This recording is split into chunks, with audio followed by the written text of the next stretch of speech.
Hey, Yanni, Mike wants to know if you're going to be going back for 4. Are you going to do a look live here? No, I'll do a look live. Okay. Ooh, it's chilly. It is. Yeah. I'm so tired. I'm like delirious. I could not get out this morning. I was like, oh, my eyeballs just like didn't open. Usually my body, like, I roll over at 7, and I usually get up at 7 in the morning. This morning I was just like cold. I laid there for like 10 minutes. It's the adults. You're shaking it off. Coffee off my hands, yes. Too cool for school. No.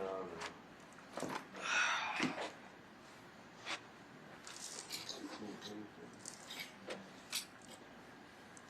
Pat? Dan, how are you? I'm good. How are you? Good, man.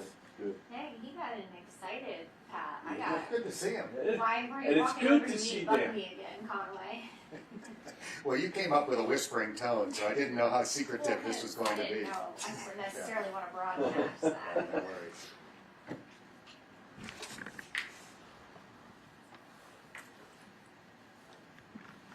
So there's a new show that all my friends were talking about on Peacock called All Her Fault. So Have you heard good. about that one? So good. It's Haven't so heard of good. it. My sister told me to watch it. Yeah. He can. Are you being Test. facetious? I'm being No, serious. I heard it's like really Oh, good. okay. Dan and I watch similar TV shows. So. Kelsey gets me turned on to shows that I don't like, but I watch out of love and It's a respect little- for No, we her. both like White Lotus and talk about White Lotus. I liked one season. This season last year, you liked it more than I did. Yeah. Landman. Never watched. Oh, Landman's great. Landman's awesome. So what's all, Jared? What's All Her All Fault? Her Fault about? I don't want to give away too much, but a kid goes missing, and they're trying to find the kid and who took the kid and how it all went down. Let me Oh, guess, is it we- all her fault? I'm not going to say anything. It's a wee bit dramatic at times, but it's an ending I did not anticipate, and I think I'm usually pretty good at guessing. Okay. Well, if you need shows for your fighting. It wasn't all her fault in the end. That was a surprise. It was all You his watching fault. Plurbius, Kelsey? Huh? Plurbius No, what's that? on I Apple heard that's TV. good too. It's like getting all the rave right The now. most watched show in Apple TV history. Plurbius? Plurbius. What's it about? Yeah, it's because it's the Yeah. same Yeah. director Yeah. as the guy Yeah. who did I haven't watched it yet. Oh, It's pretty solid. It's a little artsy, I think, but it's not really. It's a dystopian time. You don't want to give too much away, but it's a dystopian time where the universe tries to unify, and there are a certain amount of people who are trying to fight or go with it. It's Does a not very sound like a fascinating show social I'm experiment. into. It's the most watched show in Apple TV history. Beat Severance? Yes, it did beat That's Severance. crazy. I don't have Apple TV anymore. There's too many things to subscribe Yeah. and pay for that. I have Hulu, Netflix. Well, you could cancel your NFL subscription and now. I'm not a fan. You know, So I just assume that anything that comes on a network, I am a subscriber, because at some point I did and then forgot to cancel. right? Yes. And So Sam. like, oh yeah, probably I have- watched Ted Lasso, I Right. still have that 9 years later. You know, one of Yeah. those. Oh, and Sam probably uses it maybe more than you. Well, yeah, but also he will pirate anything like anyone his age, so he doesn't need to describe Are it. they Any back to subscriber. pirating? Like Have you that? seen Homeland? Yeah. I'm How just old over is there. Netflix? My son's Oh, yeah. born. Homeland is Okay. really good. Wait, you mean the Yeah, old so number? anything that's ever been on TV, Yeah. oh yeah. Yeah. Yeah. From Claire 10 years Danes. ago? Yeah, Claire yeah. Danes? Yeah. Yeah, he may go to I just started Oh, did you see the new show with her? I just With, started watching it. what's it on Netflix? She had a new show that came out. Beast League. Yeah, oh, I heard about it. She's not true. She's awesome. See, once Bengals season's over, I'm hitting my like TV era, so Yeah. Okay, that's Hit good. that for sure. MLS. But have you watched Landman? No. I'm biased because I lived there.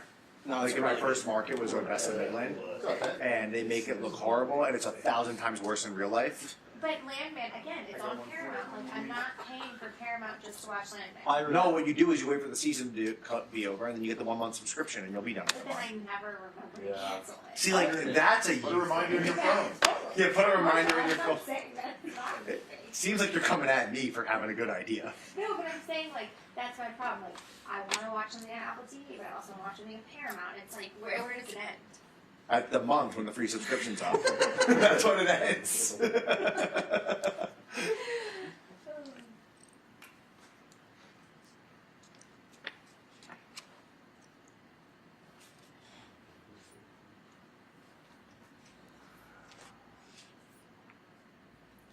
Does anyone watch The Chair Company? Yeah. We gotta get out. Good. somewhere. Yeah. You watched I it? did, yeah. Yeah, What is that on? it's on HBO. Conversation started, but It's bizarre, Yeah, it's funny. but I kept watching because that's what I do. I love the HR part. He's like, why does this keep going on? Tim Robinson? Yeah. some more mysteries. You'll have to watch and find out. I I'm not was telling you described anything. as polarizing, but Wait, No, he doesn't know. He's guessing. wait, how do you? This is the craziest thing. You have a Peacock? He tried to get that reaction. I know. I was gonna say, 'cause if you don't have Apple TV, you don't have Paramount, but you have Peacock, that is crazy. Snack whatever you can maybe snack. I was like, of all the I places. mean, when it is a title like that, Jerry. So I did. I'm not telling you if it's her or someone else or not her I was fault. talking Is to it her someone fault? recently who said their Who's only her? subscription There's was multiple HBO It's Max. his fault. I have HBO. It's always his fault. No, for sure, but that was their Always the man's only fault. subscription. Yeah, that's not a base. Exactly, that's not a base subscription. I had HBO because You gotta have a Netflix or Hulu as your base, and then you build out from there. I went up Paramount Plus. I agree with that Netflix and Hulu as base. Yeah, you have to have that. And after that, you can go. Bob, you want to Just weigh in buy on some the of the shows you're cheapest- watching these days? Certainly, the Rockets Doesn't make anything. Rock, we got Rockman Files. You got Marcus Welby in there. Harry Mason. P. Mason, that's right.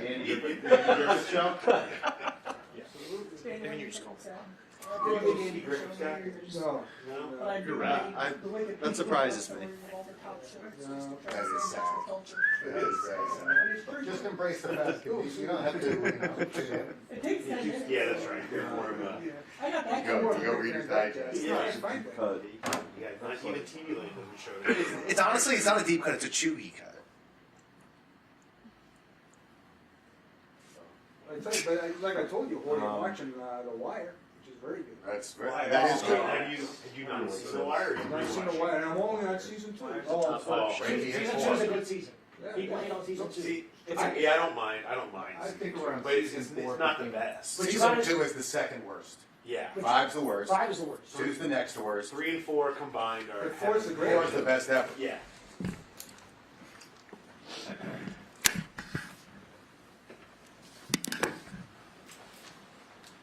All right, go ahead.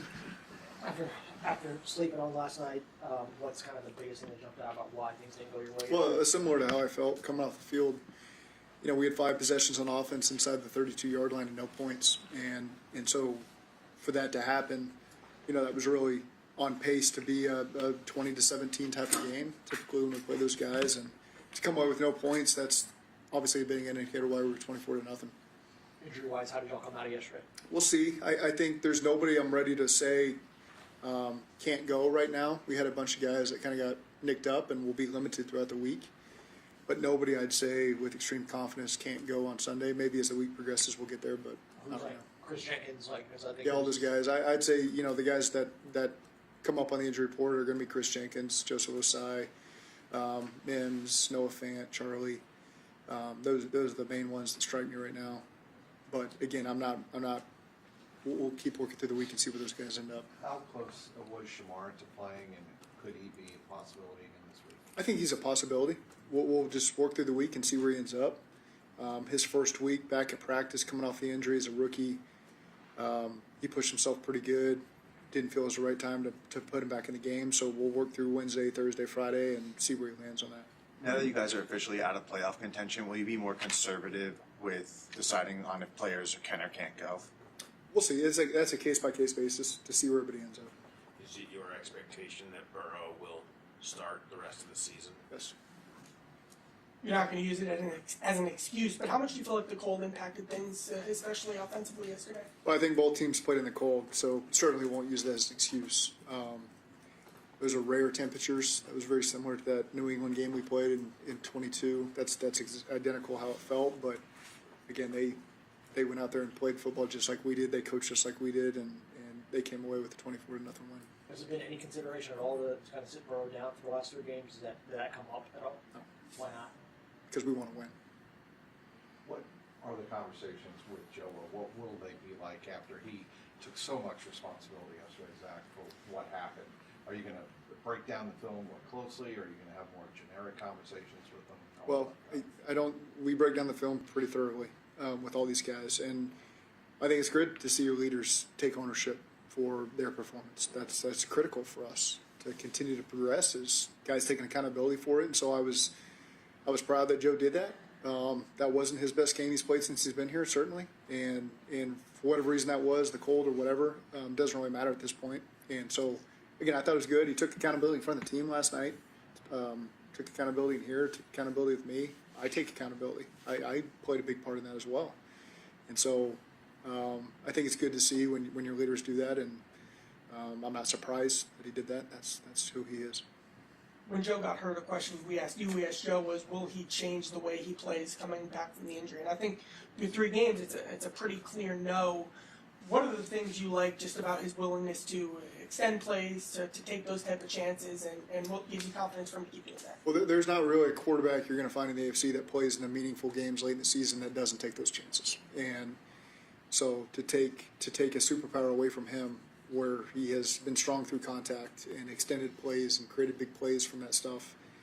Now, certainly we want him healthy throughout the season and his career, and so there's that balance there of all of that. But when you watch guys that I only have to mention my name that play on through the playoffs, a big, huge part of what they do is make plays out of nothing. And so, again, Joe's done a great job of that over the course of his career, and there's just a balance of staying healthy and also finding the moment where you can extend those plays and make those big plays. How much of that depends on him in terms of being healthy? How much of that depends on him being able to take care of himself during the game? It's all of it. I mean, it's play calling, it's protection, it's him, decision making. I mean, that all factors into it. You talked about accountability and kind of in your role and kind of when things don't go well. What does that necessarily look like throughout the course of the week? I know you talk to us about it. But what does that look like for you in terms of just with coaches, with players? Anything where I feel like I've fallen short and can do better, I'm not going to hesitate to admit that.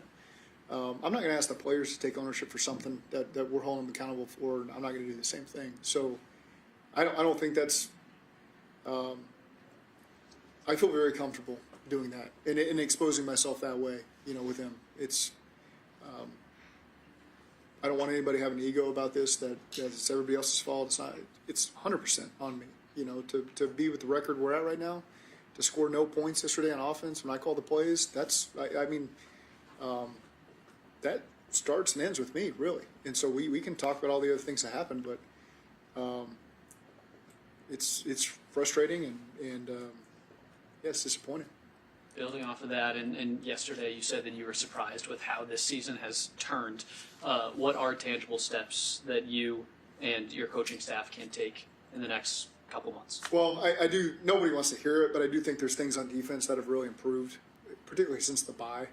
There were some opportunities, yesterday. I think the really only 2 primary disappointing. We had a 3rd down where they scored points on it, where we'd been really effective in that situation. And then at the end of the half, they got some points there. But there was a lot of great moments from the defense yesterday, getting off the field on 3rd down, getting pressure on Lamar. The 4 sacks, creating a turnover after we turned the ball over. And so there are some things that they're improving on that we're going to continue to build off of that. So I think that's tangible. That's showing up. Anybody who's watching the game can see that that's the improvement being made. And there's a lot of young players that are participating in that, 2nd, 3rd year players that are showing growth through the season. I feel like obviously yesterday on offense wasn't even close to any standard we've created for ourselves. But there's been a lot of positives on offense the weeks leading up to that. And so I'm not just going to dismiss yesterday as a one-off situation. We have to be accountable for that. You can't get shut out at home and walk away and say that's not like us. We're going to be better for it. We got to make sure that never happens again, because that cannot happen. That can't happen in front of our fans.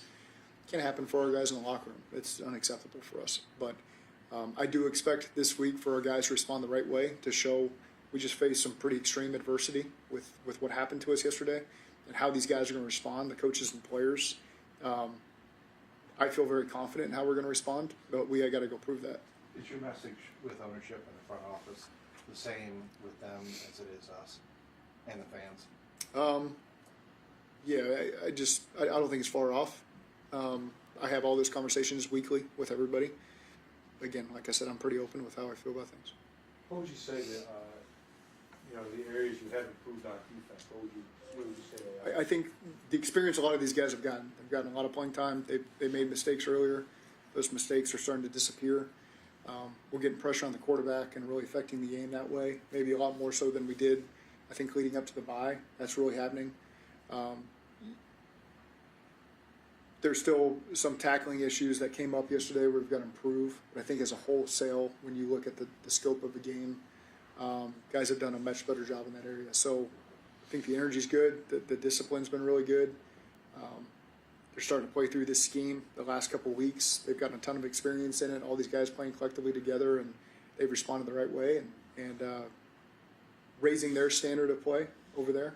And yesterday, obviously, we didn't match them on offense. When you went through this in 2019 and 2020, was there something that you learned back then that's helping you with perspective now when you go through a season like this? Yeah, certainly. I think from a personality standpoint, a lot of people, when things aren't great, they want you to change who you are and your personality, and that's one thing I refuse to do. That's kind of why I'm here today, is because of all the challenges I faced in my life, and I'm fortunate. I learned from the best in the world. I've learned from my dad, and that's somebody I know everybody that looks up to in my life looks up to him, and so I've learned, because you play for other coaches and you're around other teams where maybe the personalities can change depending on the situation, and I've never felt that's a great way for me to lead. So 2019, 2020, did everything I could to stay true to who I was, so that the players know what they're going to get every single day and what the expectation is going to be. It doesn't mean they're all going to be easy conversations or lack of hard conversations, but they know what they're going to get when they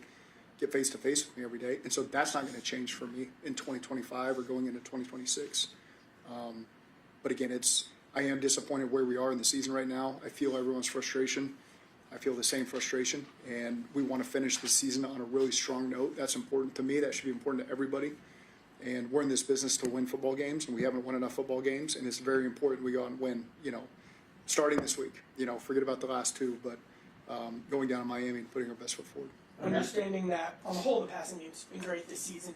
Looking at the last 3 games, do you want to use that to tinker or explore some different things, some different ideas you can try out offensively? There's a balance there, certainly, but number one, we just want to win. And so without diving into Miami yet and really knowing much of what they're about defensively, which we'll do starting when I walk out of here, but the most important thing is finding a way to win this game and creating that positive energy for our guys in the locker room and for our coaching staff and everyone associated with this. And so that takes the priority over anything. Any personnel question, any scheme question, that's a fair question, because there are things that you want to maybe take a peek at and see if you can be better at. But the number one priority would be, what do we have to do to win this game and be successful that way, and anything else will be secondary to that. Whether it's now or earlier in the year or in the offseason, how much do you think about how the results affect how you're viewed and how your performance? That has no bearing on me whatsoever.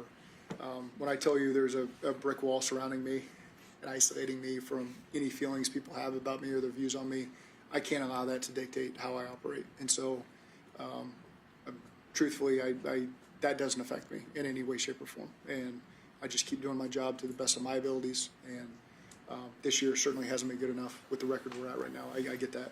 But I'm just going to keep doing everything I can to get this team ready to play on Sunday. Inside that role and kind of how you view yourself, do you think about that at all? I mean, at any point over the course of the year, off-season, in-season, late season, how much do you think about that? I just look at anything I can control to make this team better. That's all I can try to analyze. How you put that into words is difficult. I've certainly got through a myriad of things I try to follow to make sure every facet of this program is functioning as high as it needs to. But it's difficult for me to sit up here and put into words and how I do all that. Will you wait until the end of the year to self-evaluate? No, I do that every week. No, I mean, that's honestly, since early part of the season, I try to reflect on every week and every game, every schedule, on things I would change, things I would do differently, things I learned from. So I think to wait till the end of the season, obviously there's more big picture things after the season that you'll focus on with everybody, but not there yet. But again, I take time every single week to make sure that I've got my thoughts in order. So when you get to the end of the season, you're not trying to reflect back and remember anything you would change or anything you'd do differently. I lose sight of all that, so I got to do it as I go. How important are the final 3 games of this season for the culture of the locker room and momentum going into the offseason? Well, I just want to take it one game at a time. I don't want to focus on all 3, and that's what I told our guys. We've got a lot of, obviously, frustration on our end because we haven't played up to the standard that we believe we should be held accountable to. And so you get an opportunity on Sunday to go down there and show the world how we're going to handle adversity, and that's all we're going to focus on this week.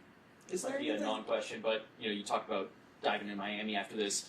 Does it kind of change the approach, or does it maybe give you an advantage with them playing a game tonight, and they're playing against a division opponent, like you being able to watch that live to start the preparation?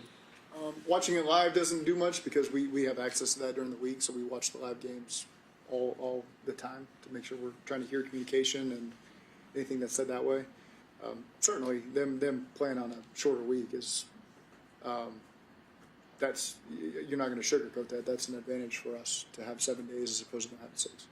Is there anything in hindsight that you wish you would have done differently in the off season that maybe could have put you in a better position at this point? It's hard to put my finger on that because I felt good coming into the season that was going to happen.